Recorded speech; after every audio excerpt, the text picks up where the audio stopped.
Et si un joueur de foot avait plus de pouvoir que 100 élus? En 2020, au Royaume-Uni, un enfant sur 3 saute des repas. Marcus Rashford, 22 ans, prend la plume et écrit au Premier ministre. 3 jours plus tard, le gouvernement débloque 120 millions de livres. Le monde salue son geste. On parle d'exemple, de courage, de responsabilité.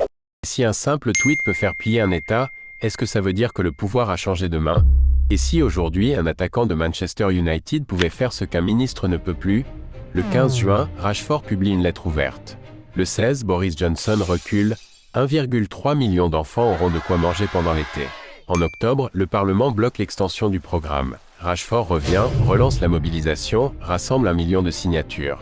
Le gouvernement cède une deuxième fois. 170 millions supplémentaires sont débloqués. 21 millions de repas sont distribués grâce à Farshare, l'ONG dont il devient le visage. En 2021, il reçoit la médaille du mérite des mains du prince William. Dans les quartiers populaires, des restos offrent des repas. Des familles écrivent « Grâce à Marcus, mes enfants ont mangé ce soir ». Et ce schéma, on le connaît. Dans beaucoup de pays africains aussi, ce sont des stars, des artistes, des influenceurs qui comblent les vides de l'État. La solidarité vient souvent des tribunes, pas des ministères. À Manchester, un mural à son effigie est vandalisé.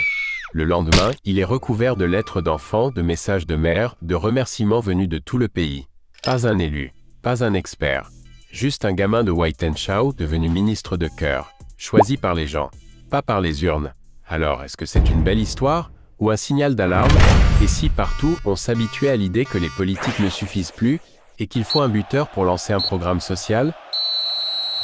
Abonnez-vous!